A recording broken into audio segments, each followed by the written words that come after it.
Good morning. This is Melissa Hales Spencer, the editor of the Altamont Enterprise. And our podcast this morning is with Sue McDonough. She had called us after the story ran last week on Chuck and Marcia Scott, who had run a Happy Cat Rescue. And I wrote an editorial about the need to have cats licensed and, similar to dog officers, have them also apply to cats. And it turns out Sue has spent a lifetime working with the care of animals, but with expertise on the legal side of the issue.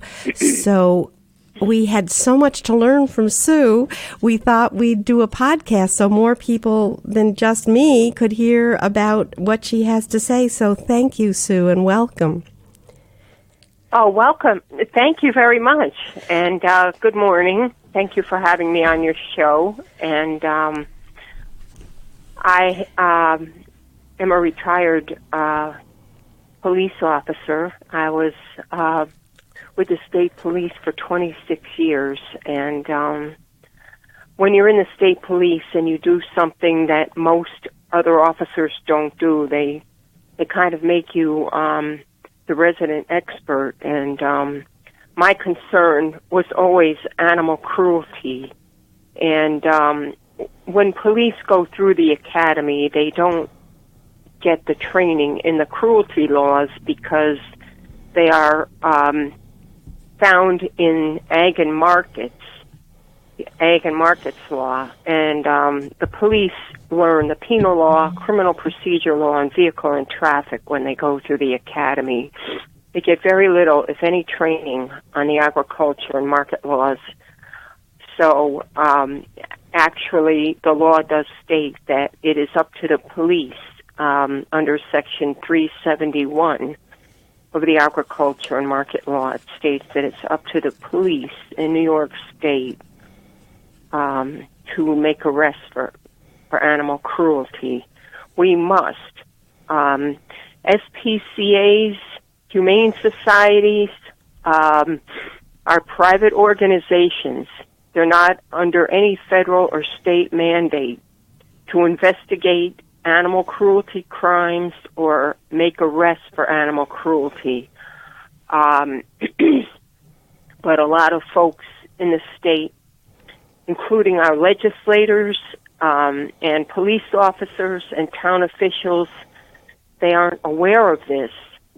And they will often send a dog control officer out to investigate felony animal cruelty crimes, or else they will send out someone from a humane society who has very little training, if any, or a peace officer who works at a humane society or an SPCA. And all of those folks are needed by the police. We have to work together. But they should not be going out there by themselves and investigating animal cruelty. Animal cruelty is a crime, just like crimes under the penal law. And they have to be investigated like they are crimes. A lot of times we don't just take animals off the street. If we're handling cases such as dog fighting, you have to establish a crime scene. If you have a case where there's a major animal hoarder, you have a crime scene. There has to be video footage, photography. The police have to seize evidence, and that could be the animals as well as medications, cages, and they also need to take photographs. This is not something that a humane society or a dog control officer should be asked to do or expected to do on their own. They play a role in that they impound the animals, the humane societies. They take control of the animals. any time you have a case of animal cruelty, the police should be the arresting organization. Do the arrest reports, the fingerprint cards, the photographs, collect evidence, and they should work with the humane societies to be the impounding organization, to take control of the animals and put them in safe places until the outcome of the case. It's similar to what Child Protective Services does when they work with the police. We go with them to investigate crimes against children. We don't expect them to go by themselves. And although they are greatly needed, we have to work together. Unfortunately, the laws are in agriculture and markets, and the police aren't always aware of this. And when they get calls in the station to handle animal cruelty, they often refer it to the local dog control officer. And in New York State, by law, that's all we have is dog control by law. We do not have animal control. And their only job is to pick up stray and dangerous dogs. Their job is not to be out there investigating animal cruelty. But unfortunately, the laws at one time were in the penal law, the penal code it was called back then, many years ago. And they were removed from the penal code, unfortunately, and put in ag and markets. And we need to get the law back in the penal law. And there is a bill right now in the Assembly, sponsored by Assembly member Linda Rosenthal. The bill number is A342, and that would put the laws back in the penal law. And then the police would receive the training that they need. So let's just... That is a... Let's just back up a little, because I learned from an earlier conversation with you. Let's hear about what is in the law now and then go into what you think would be better for animals. I know when I wrote my editorial, several people who were in cat rescue groups had told me, oh, you can run over a cat with your car and nobody cares. You can keep on going. And then you explained to me, and I looked it up, vehicle and traffic law says that dogs, cats, horses, and cows, is that right, are... Tell us what's in vehicle and traffic law right now and why it's often ignored when it comes to cats. The vehicle and traffic law does state under Section 601 that any person who strikes or injures any horse, dog, cat, or any animal classified as cattle shall stop and endeavor to locate the owner of the animal. And also, if they cannot locate the owner, to report the incident to the police in their area and endeavor to make appropriate action. The problem is if they report the incident to the police, because we only have dog control officers in New York State and not animal control, dog control officers are told by their town officials, don't go out there and pick up injured and sick cats. Leave them there. But cats, on the other hand, are classified under the agriculture and market law as companion animals under Section 350 of the New York State Agriculture and Market Law. It's a felony to injure a cat, the same as a dog. They are all considered companion animals by law, even if they are considered by some people feral. They're all domesticated. Unless you're talking about a bobcat or a lynx, all cats, even if they were born in a barn and were never handled by humans, they are domesticated. Most people don't understand what domesticated means. That's thousands of years of selective breeding. It's not something that happens overnight. And cats, by law, should have the same, and they do have the same status as companion animals as dogs. Yet, there are no animal control officers. So the law needs to change. That would be Article 7 of the New York State Agriculture and Market Law. That law would have to change from dog control officers to animal control officers so that cats are not dumped on the streets to fend for themselves. That is abandonment.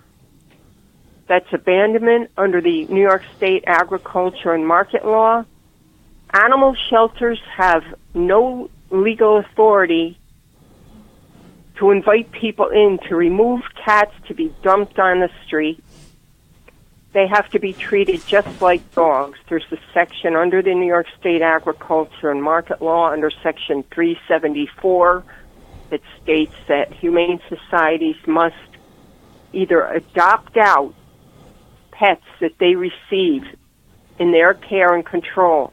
They must either adopt them out, return them to the owner, or provide them with humane euthanasia. They cannot just refuse them and let them go out there in the streets to live like wildlife, because they are not wildlife. And they will just die. They will die out there. They'll die a slow death. They cannot live on the streets like, say, a fisher or a fox or a lynx or a bobcat. You don't see those animals near people unless we're putting food out. Then we attract wild animals in. But when you have a lot of domesticated cats out there in the streets, they don't go off in the woods.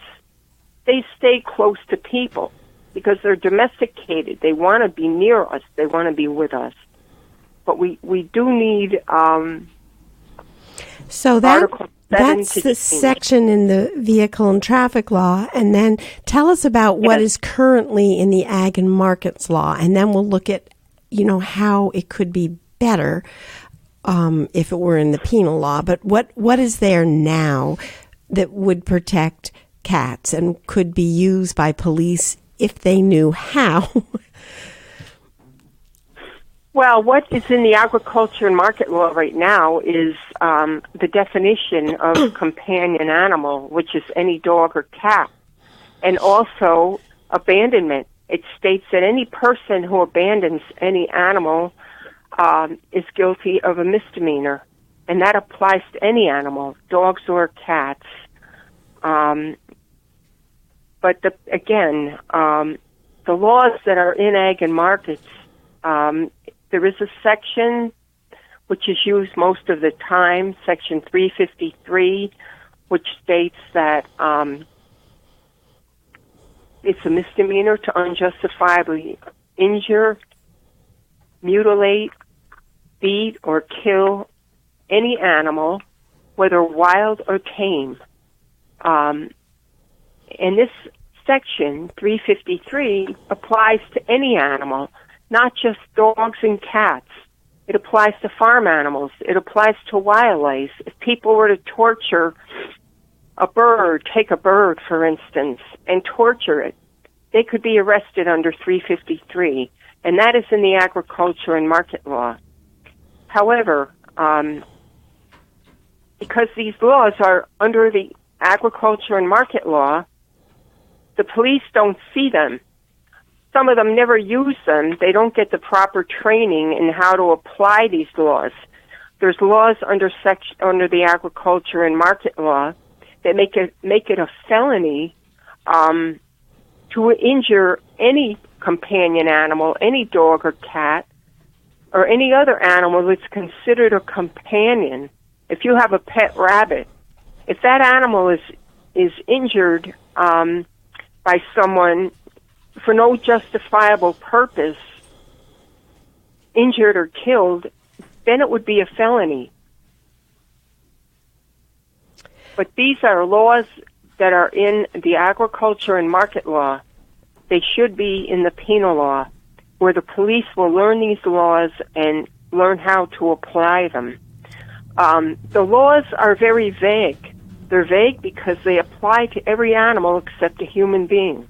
That's what the definition states. The anti-cruelty laws in New York State apply to every animal.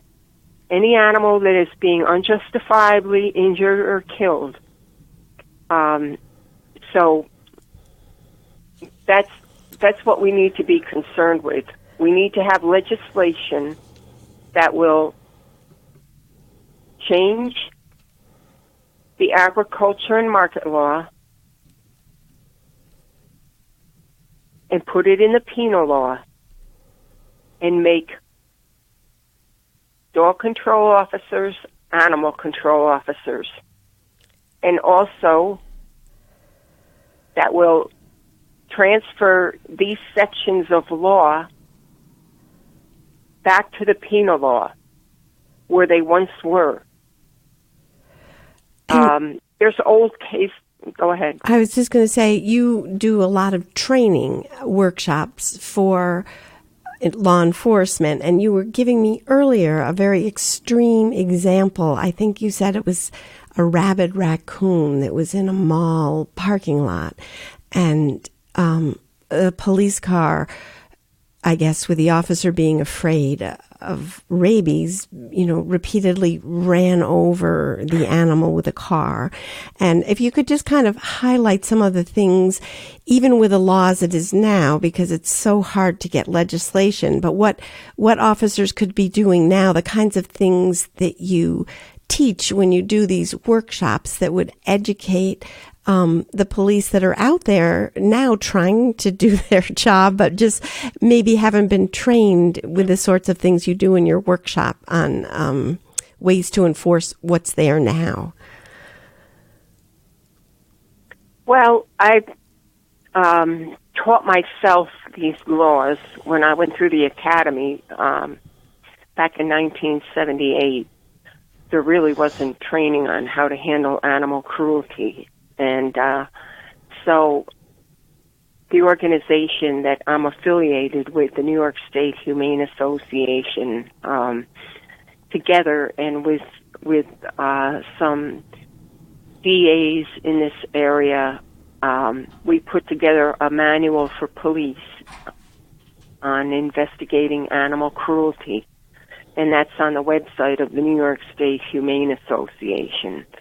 And also different forms that can be used as examples for police that they can download on writing criminal complaints, getting search warrants, forms that veterinarians can use, because police need examples.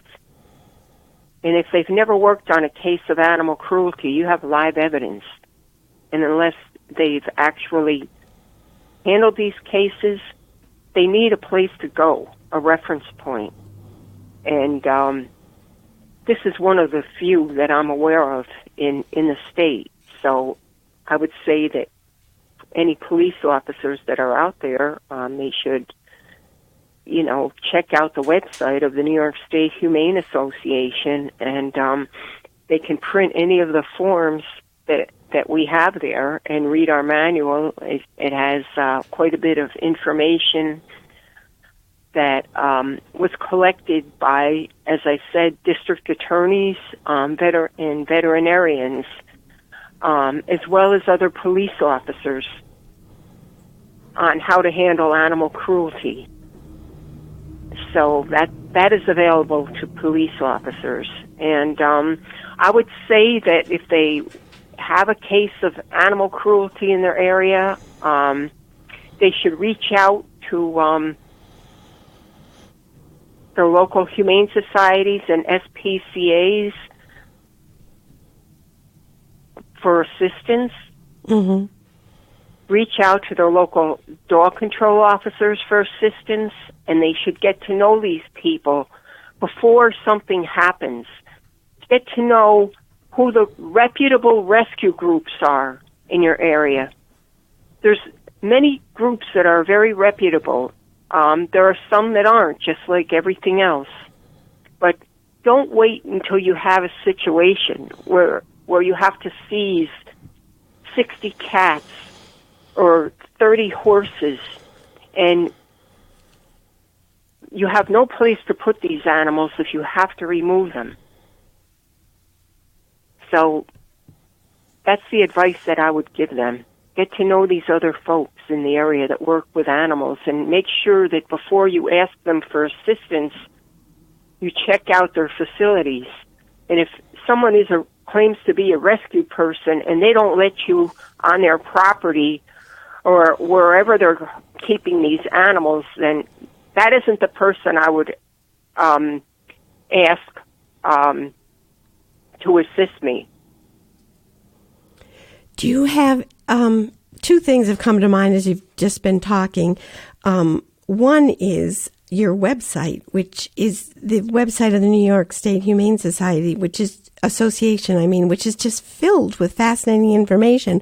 And one lengthy paper that I read through yesterday, it might enlighten people who aren't sort of animal people why they should care about this. There's a paper by Dr. Harold Hovell on the site that makes very clear the connection between animal abuse and human violence. It's just filled with research and charts and graphs that show this direct line between the basic thesis is that, no one's born to torture animals, but that kids learn behavior. And there's all sorts of parallels drawn between both violent crime and nonviolent crime and the abuse of animals that I just found fascinating. Do you have any thoughts on that? Yes, that's something that has been widely recognized for many years by many police agencies, and including the FBI, that animal cruelty is a bridge crime.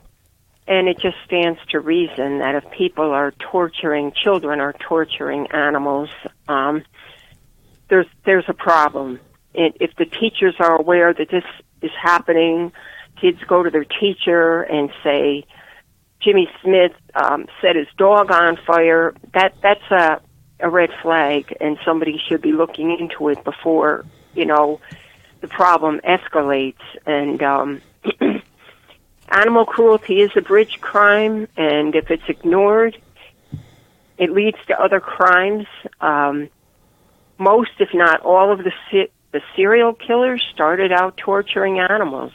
Jeffrey Dahmer used to cut off dogs' heads and post them in the backyard on fence posts, and I think it was David Berkowitz, a son of Sam, that would put dogs in orange crates and shoot arrows through them. And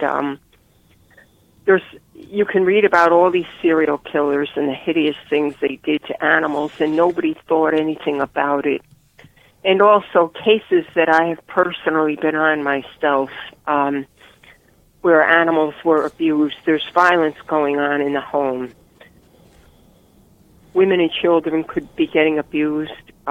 Children could be abused. When we hear about animal cruelty, when we hear about animals being set on fire, cats being thrown off of balconies, cats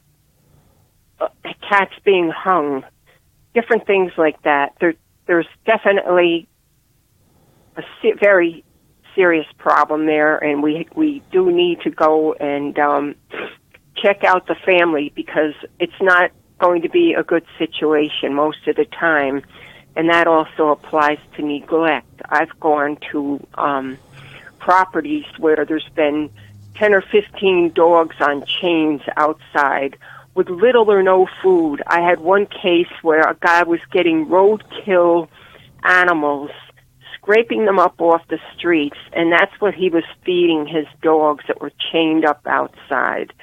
And these dogs were barely alive, and he was actually breeding them and selling the puppies, which were sick, and that's how we found out about it. But when we went to the property, we found out that, of course, the living conditions were horrendous there, and the children that were there were also in bad shape, and we had to contact CPS, and this has happened to me personally many times, where I've been in houses where there's been animal hoarders, animals living in filth and dirt, and you'll go in and find they have children in the residence, maybe elderly people, and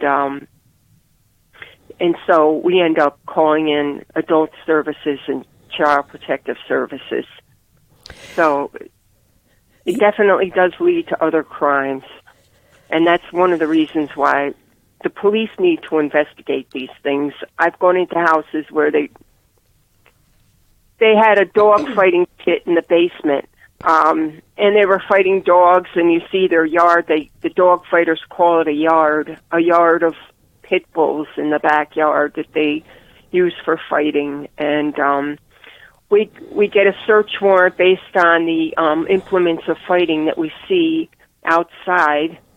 Spring poles, they hang them from trees so that the dog can jump up on these long spring-type devices and jump up and down, and they grab a hold of the end of them. It usually has some kind of a hide on it.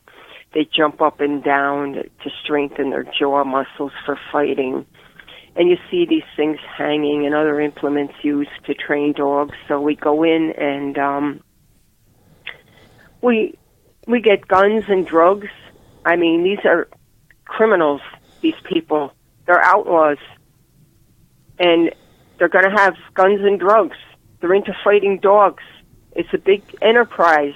Some of these dogs, these grand champion fighting dogs that I have seized, have gone for $10,000. So this is something that shouldn't be taken lightly.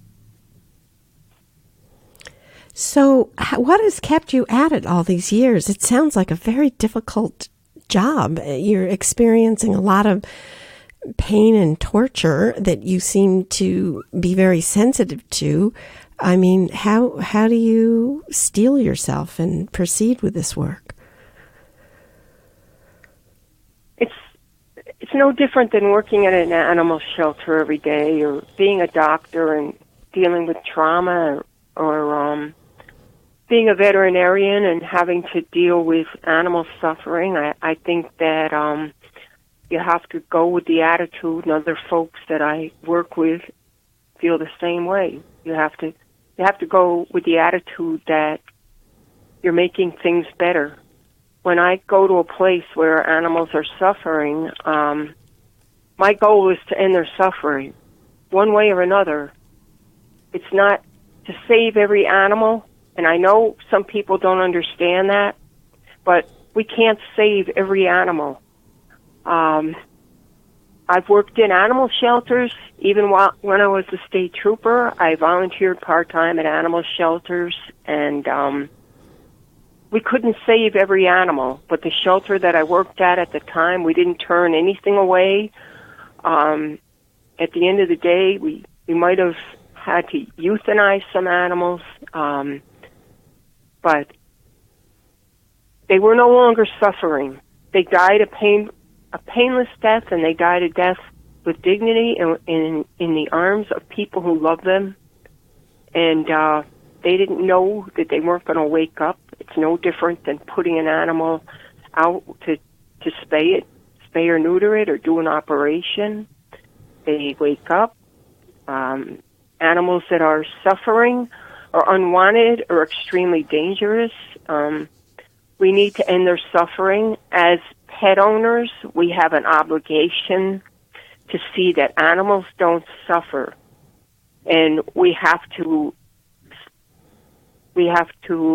abide by that at all costs and do the very best that we can for them, even when the public might not understand why we do what we do when we're in this field. Yeah, one of the papers on the New York State Humane Association looks at, it's called A Closer Look at No-Kill Animal Shelters, and it makes the argument that the solution is no birth rather than no kill. Could you just talk a little about that? Well, they're right. That's the ideal solution. No births. Wouldn't that be great? But that's not reality. Mm-hmm. We're bringing in dogs from the South. We're bringing in dogs from Kentucky, North Carolina, other places down south. Kittens are being born. Cats are being abandoned. Kids will get a cat, bring it to their college dorm, and at the end of the year, they abandon them. There's cats running all over on college dorms, unspayed. They're having kittens under porches. There are puppy mills in New York State that we cannot control. The breeding of these dogs, there's no control on these puppy mills, how many dogs they breed. There's no way to check on them. So that is impossible. We are never going to have no births. And I hope I could live to see the day when there's no births. But the shelters that say they're no-kill, they really do euthanize, I would say. Most of them do some euthanasia. There's no getting around it. You can't save every sick animal that's in your shelter. And so they have to euthanize animals. And when you have a shelter that turns away animals because they're full, if you're a strong no-kill shelter, you're going to start turning away animals. Well, a lot of times those animals are going to die on the street. They're going to go home to somebody that doesn't want them and be abused, or their life is not going to be a pleasant one. So I don't agree with these shelters. I understand why they try to do what they do, but I don't like the term no-kill or high-kill shelters. I think it isolates us from each other, and we all need to work together. And the shelters that do euthanize, they're not turning away animals.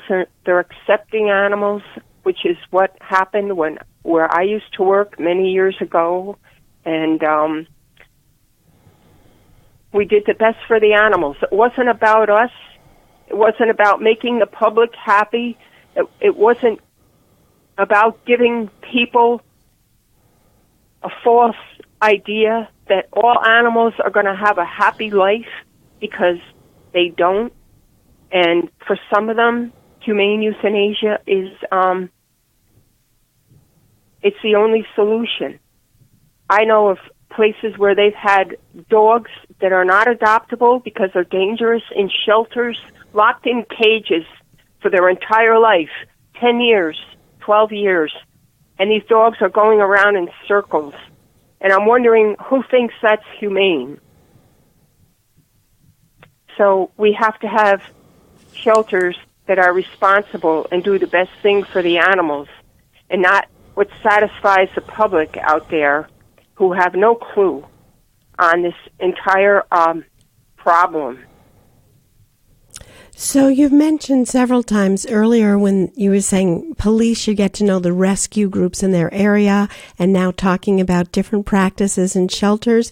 In an ideal world, which I know we're not in, should there be some kind of legislation or regulatory body to administer or oversee how shelters and rescue groups are run? Do you think that would help, to have some kind of oversight for these? They seem to be largely volunteer and with different levels of care and different rules that they run by. Yes, there is very little, if any, oversight for rescues. Right now, nobody is checking on rescues in New York State. Anybody can apply for a 501c3 and call themselves a rescue and start getting money, donations, and nobody's checking on their place until somebody reports that there's a problem there.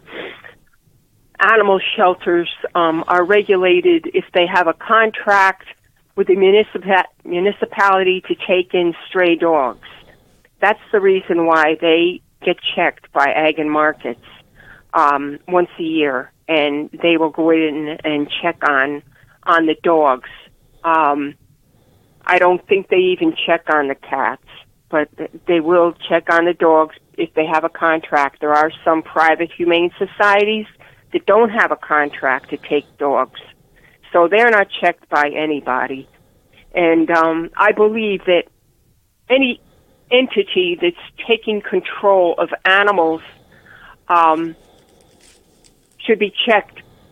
They should be checked out. They should be licensed. And I know that wildlife rehabilitators, I was one myself for 15 years. I had to have a license, and conservation officers would stop by my house. I had to allow them access to my facility. I had a section of my basement sectioned off for the care of wild animals, as well as my yard. I had 40 acres at the time. And I had to allow them on my property. If you are running a clean operation, you should welcome these people, because they have a lot of helpful information usually and advice. The people that work at Ag and Markets, the veterinarians that are there, I think Ag and Markets should get more funding. I think they have like 8 or 9 veterinarians for the entire state of New York.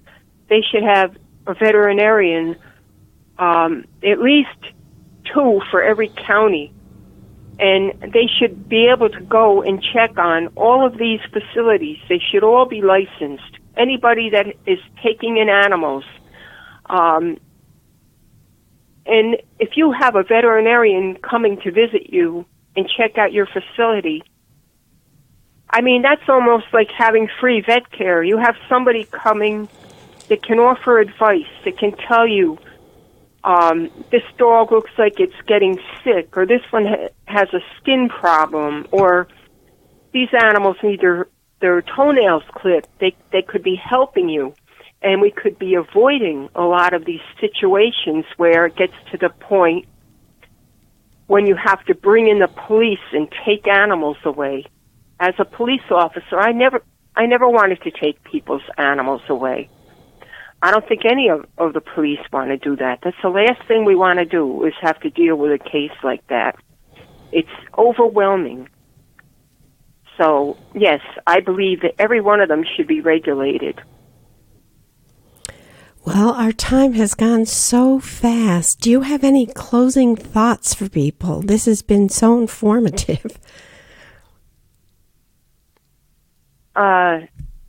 No, other than I hope that everyone calls their legislators and asks that they support this bill, A342, sponsored by Assemblymember Linda Rosenthal, which would put the anti-cruelty laws into the penal law. I know that would make a significant difference, because it would be in the law that police are trained on routinely when they go through the academy and go back for any in-service training.